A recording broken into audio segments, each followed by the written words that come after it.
Boa noite, irmãos. A leitura da nossa irmã Marília, Marina, quase, viu? Já fala, de inquietações e ansiedades. Quando nós somos convidados para esse trabalho, nós já nos tornamos ansiosos até chegar aqui. E quando a gente vai substituir alguém, um amigo, nosso amigo Atílio, é dupla ansiedade, Porque a responsabilidade é um pouco maior, porque ele não sabe o que ele vinha trazer, a gente não combina, e é assim que deve ser, Segundo a gente estuda e entende, Até onde a gente entende, os assuntos são livres, as casas espíritas fazem esse carinho com a gente, porque quando se determina um assunto que não tem que começar tudo de novo, na verdade, E quando é livre, é uma caridade que se faz. Que a gente tem outras oportunidades, assim por diante, e quando a gente fala em alguma outra casa, que as pessoas da outra não conhecem, a gente pode levar o mesmo assunto até lá. Nós escolhemos, então, essa obra Nova Jerusalém, do nosso orador, grande orador e médium Antônio Demarque, pelo Espírito de Vigílio, nós viemos estudando ela até vai fazer 12 meses agora em dezembro. Primeiro lemos ela numa velocidade imensa, por conta das informações que estavam aqui. A gente começa a ler e vê que não dá para parar. E daí voltamos para estudar. Nós estamos estudando agora o capítulo 12 e são 29.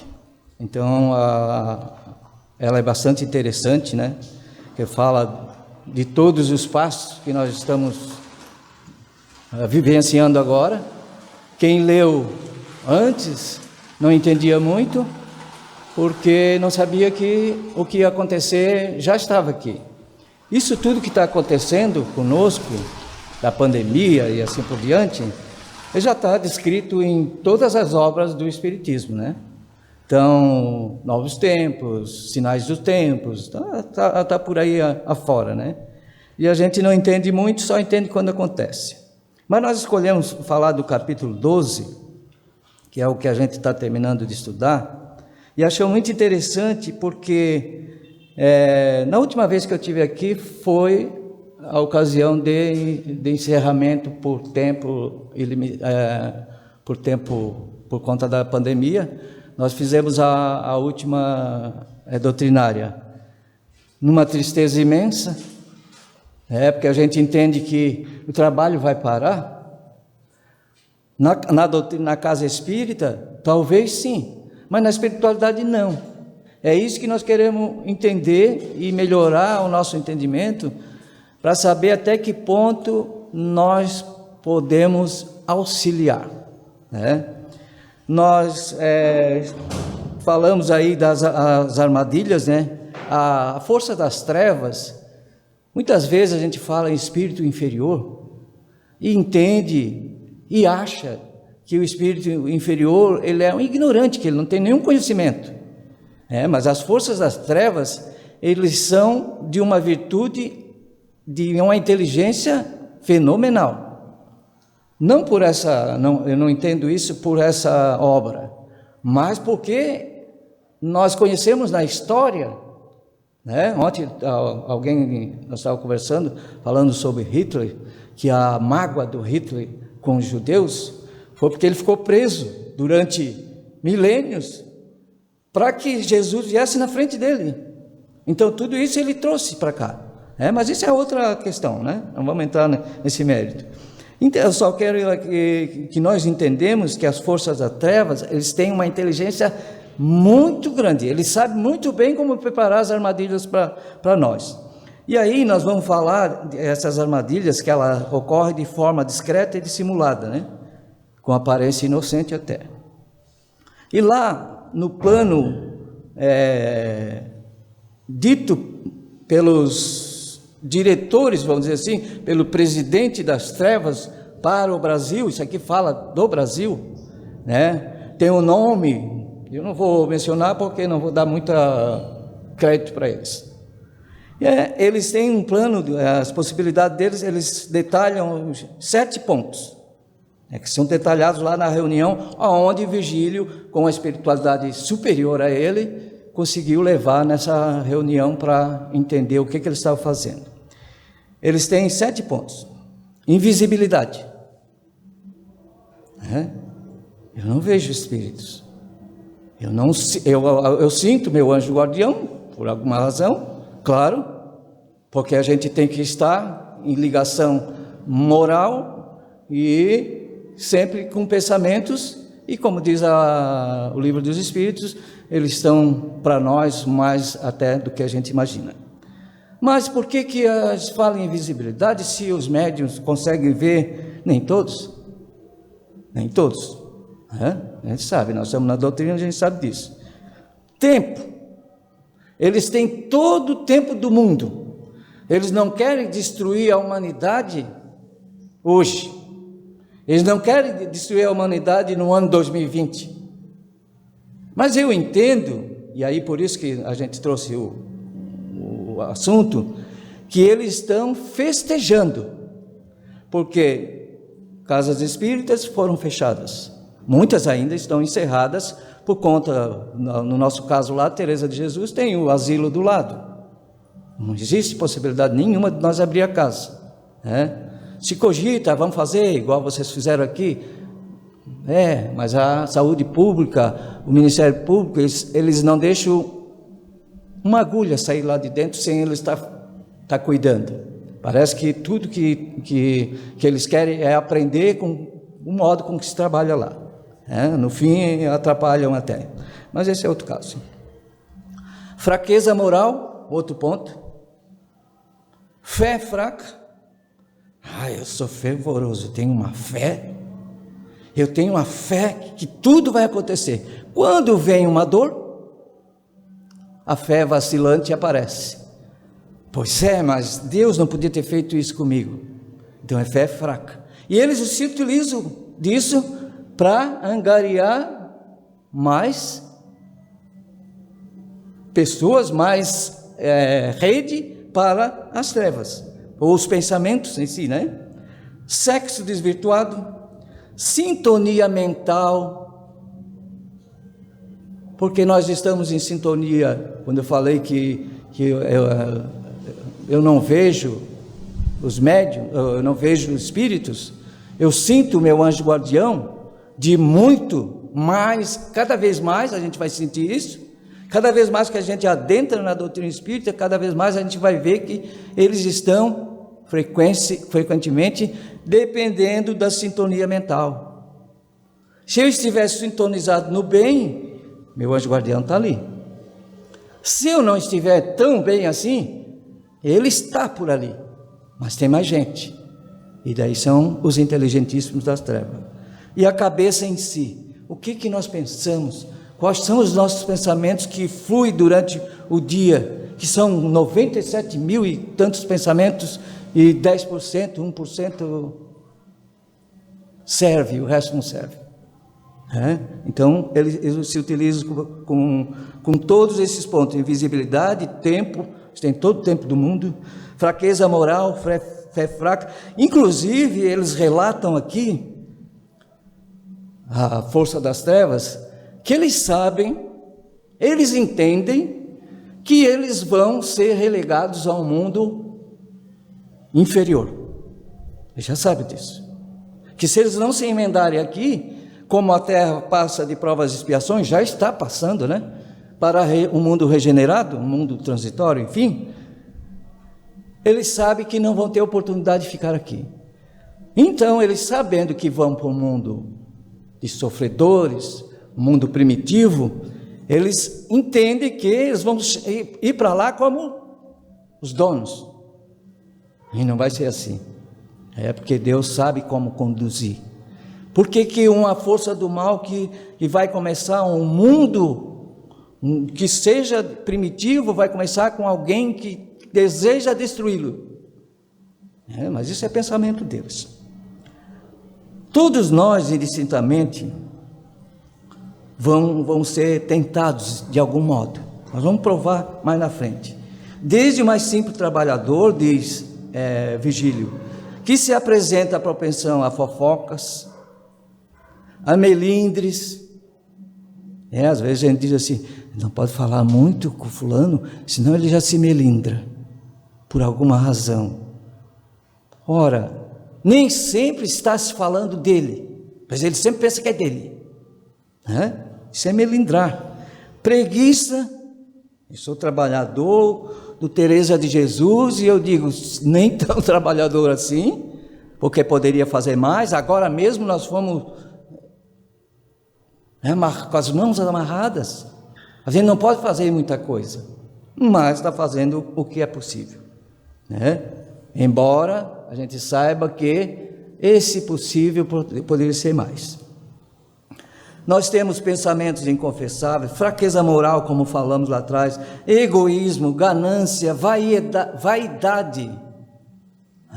Quando eles atacam um dirigente que aprecia o culto do personalismo, por exemplo, nós que estamos por aí, certeza que o pessoal, os trabalhadores aqui conhecem outras casas espíritas que são personalizadas, mas estão fazendo o trabalho deles.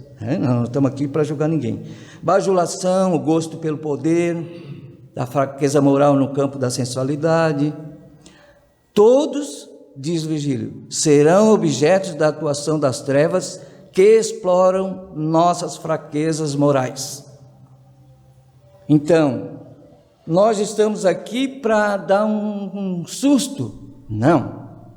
Nós vamos ver mais na frente que nós estamos no caminho e que nós devemos continuar nesse caminho, com perseverança e fé.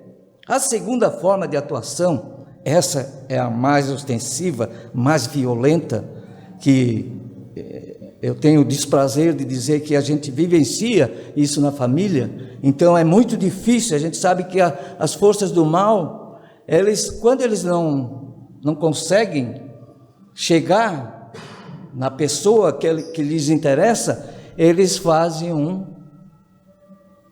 campeamento pela família, Quando eles sabem que o dirigente, que o trabalhador, assim por diante, estão bem alicerçados na fé, aquela fé mesmo, aquela fortaleza moral. Claro, eu não estou dizendo que eu sou uma fortaleza moral, mas eu quero ser uma fortaleza moral, procurando identificar as coisas boas dentro do que eu entendo, vivenciar tudo o que eu conheço.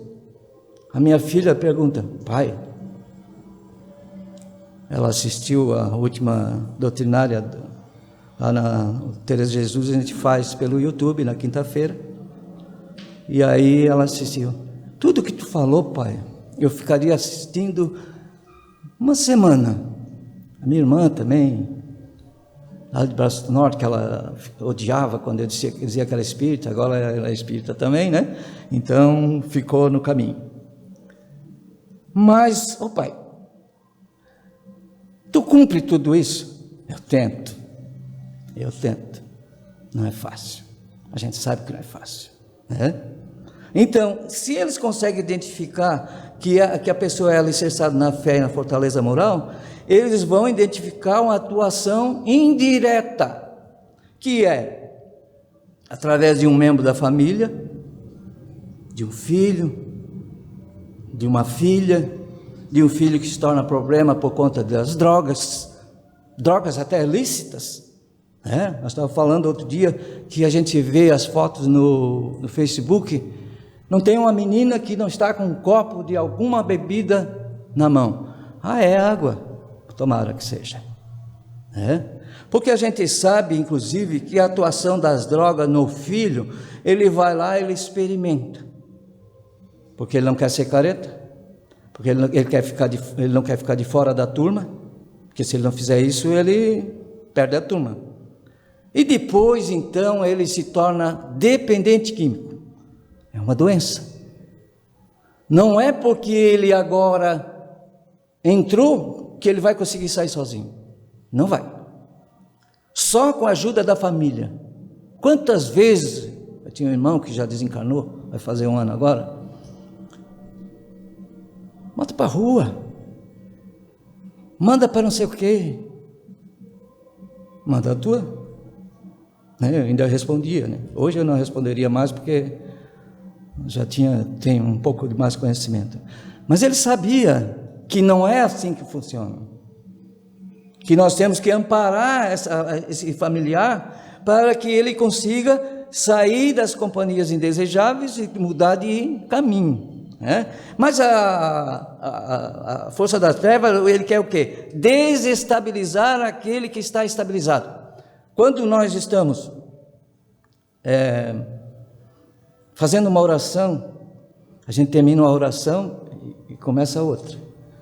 Uma oração, uma prece, o pensamento positivo, um pensamento de paz, as forças das trevas, eles tentam.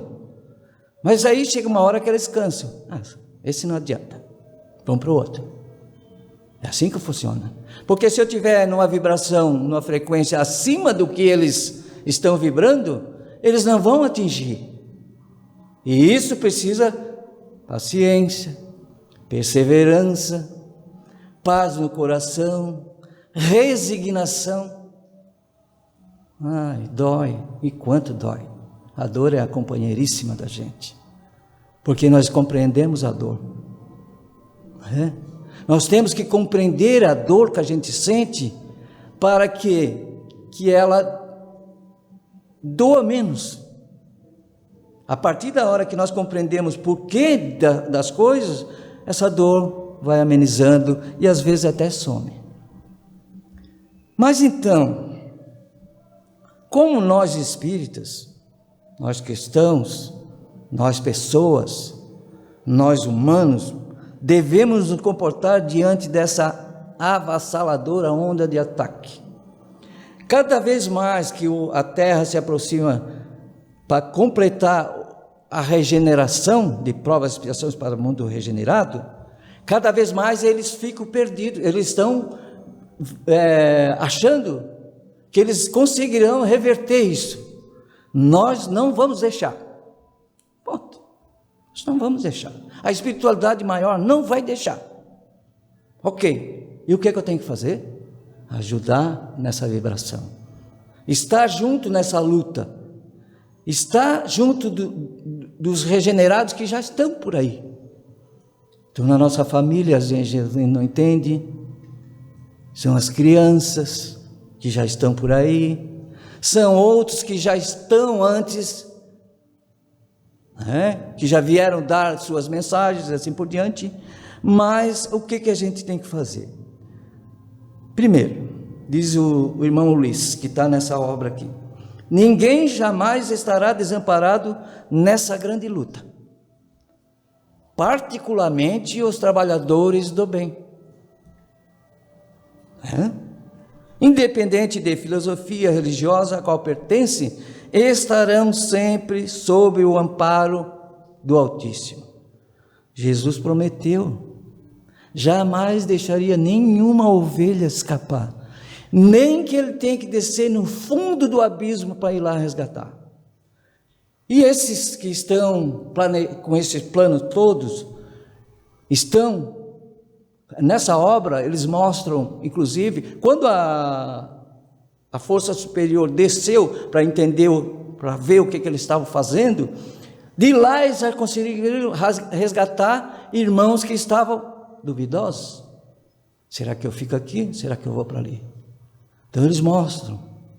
Então esses diretores, esse presidente dessa falange que deseja destruir o Brasil, principalmente, aqui fala do Brasil, eles tentam induzir conhecimentos por pensamento, para que eles se tornem menos trevosos. Vão enfraquecendo. Enfraquecendo para quê? Para ir para o bem, ou seja, para ser melhor, né? No que tange a nós espíritas, né? No que refere a nós espíritas, nós podemos afirmar, diz irmão Ulisses, que o Espiritismo oferece a capa, a galocha e a chuva, e todos sabem que irá chover. A gente está com toda a ferramenta, e a gente sabe que vai haver sofrimento, a gente sabe que vai haver luta, né? Então, se nós não vestirmos, se nós temos todas as ferramentas, se nós não vestirmos e não calçarmos a galocha, a capa, o guarda-chuva, não abrir o guarda-chuva, nós vamos ficar molhados, né? Qual é, então, para que as investidas do mal, das trevas, não nos atinjam? Existem 3 pontos simples. Por isso que a doutrina espírita, às vezes, não atrai, porque é muito simples. Porque não há cobrança. A cobrança é sua. Você que se cobra. Você que tem que entender e, a partir daí, melhorar. Então, vejamos, primeiro ponto, vigilância e oração. Quantas vezes se fala orai e vigiai, que Jesus falava? Orando e vigiando, mais vigiando, porque quando a gente está no trânsito, a gente não vai ficar rezando, porque tem que prestar muita atenção, mas a gente pode vigiar, né? Vigiar os pensamentos. Não abriu o semáforo na hora que eu queria, o cara passou na minha frente, deixa ele, quem sabe ele está com mais pressa. Quem sabe ele não está levando alguém doente? Pense assim, reze por ele. Vai, meu irmão, segue, meu irmão. É isso que a gente tem que fazer. Às vezes é difícil, porque a gente também está com pressa, mas nós temos que vigiar. E a reforma íntima, que é entender a doutrina, compreender cada vez mais e vivenciar, daqui para lá. Como eu quero que a minha filha, que o meu filho seja melhor, se eu não dou nenhum exemplo, se eu não dou nenhum passo para ser melhor? Não adianta nós nos intitular espírita, frequentar reuniões, assistir palestras, assim por diante, tomar água fluidificada, e a ser filosofia, mas eu não entendo. Procure alguém, que alguém vai esclarecer cada vez mais. Não há como nós nos esclarecer durante esses 30 minutos. Nós temos que adentrar a um grupo de estudos. Agora, não sei se não está podendo, né? Já estão? Há estudos, lá o Maria de Nazaré de La Palhoça é pelo um programa lá, o Zoom, que é pelo YouTube no final, né? Então todo mundo está em casa com o celularzinho ali, todo mundo se fala, um lê e assim por diante, e vão discutindo, uma turma grande. Como? A gente estava falando aqui que a gente se adapta ao novo meio. Se adapta para quê? Para que as forças da treva se enfraqueçam e venham para o lado do bem. Não é para prender, não é para destruir o mal em si, mas não o espírito. É essa a essência. Não adianta nós destruir e acabar, né? Então a reforma íntima. A outra é a caridade.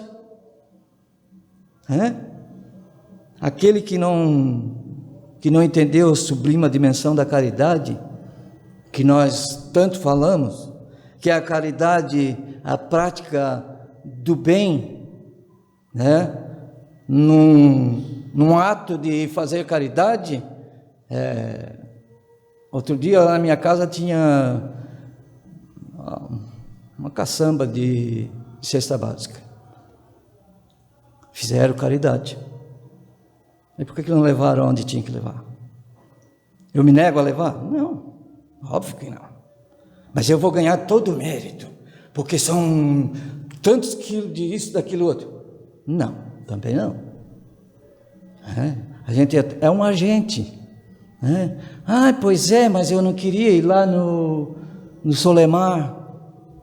Mas vai lá conhecer a necessidade de uma palavra de carinho às pessoas, quando chegam, oi fulano, oi ciclano, aquilo ali engrandece. Isso é que engrandece. Oi, como é que está? Como assim? Parece que a gente vai se meter na vida da pessoa. Não, é só para ela dizer alguma coisa que talvez ninguém o pergunte. Isso é a caridade. Esse é o conhecimento que nós temos que ter, porque conhecimento nada vale se o espírito, assim por diante, não entendeu essa grandiosa dimensão da caridade. vigilância e oração, reforma íntima, caridade, né? Independentemente de religião, seja católico, espírita, protestante, evangélico, assim por diante, seja qual for essa denominação religiosa, todos nós irão atuar eles vão atuar cada vez mais e ostensivamente por conta dessa questão de a terra está se tornando um lugar que eles não vão poder ficar. Então eles não querem que isso aconteça. Eu quero ficar aqui. Será que eu estou fazendo por merecer? Eu quero reencarnar aqui e eu estou fazendo por merecer? Ou será que eu também vou para lá? Por conta do que eu falo, do que eu digo e não vivencio? Talvez. É claro que a gente sempre tem cuidados maiores porque nós somos espíritas. Tu é espírita, né? Tu não podia ter dito isso. Mas eu já falei. Por isso. A gente escapa. A gente tem que explicar e entender. E depois, na próxima vez, não fazer a mesma coisa. Nós recebemos do alto orientação, bênção que nos protege, que nos ampara, que nos fortifica e assim por diante. Nós estamos protegidos, vamos dizer assim. Aqueles trabalhadores do bem estão todos protegidos, porém, como diz irmão Ulisses, não somos imunes. Nem Jesus foi imune. Ele não foi tentado, ele não foi levado à tentação. Então, protegido pela boa vibração, protegido pelo amor no coração, protegido por saber que pessoas também estão fazendo isso, né? Quando a gente conhece um trabalho como tem aqui, a gente sabe que tem mais forças do bem do que das trevas. As pessoas dizem, mas o mundo está tão destruído, que isso não vai acabar em nada, está cada vez pior. Não está cada vez pior. Isso nós podemos dizer. Não está cada vez pior. A dor vai ter um ápice, que vai chegar ao fim e vai se tornar mais ameno. A dor é a parceira ideal para cada um de nós. O espírita gosta de sofrer? Não, não é isso. Ele entende porque sofre. É diferente, né? Entende porque sofre. Pode até dizer que não entende às vezes, né? Às vezes a gente diz assim, nossa, mas podia dar um descanso, né? Não podia ir para o... Não, você carrega aquilo que você pode carregar, não tem peso maior. Nós temos que estar alicerçados, e estamos alicerçados na proteção de Jesus, que vai resgatar vai resgatar outro, vai levar todo mundo e assim por diante. O mundo regenerado está aí. Indico essa obra para quem tiver tempo. No início, quando eu comecei a ler, eu fiquei um pouco assustado, porque aqui a gente conhece o nome do mal. E por quê? Né? Porque que existe isso?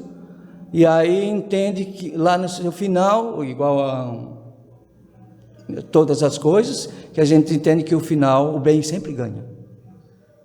Uma obra para estudar, como eu disse, uma obra para nós angariarmos forças para contra as trevas vencer e trazer eles de volta, resgatar. Porque Jesus quer nós como aliados para resgatar as ovelhas que Ele vai ter que fazer. Então nós estamos aqui para isso. Meus irmãos, muito grato pela oportunidade, que esse trabalho continue firme, que a gente sabe, que a gente escuta, que é um trabalho bem organizado, bem dentro da doutrina espírita, que esses pontos de luz, o tamanho do centro espírita é imenso. A gente sabe, já escutamos isso. Obrigado, que Deus ampare cada um de nós.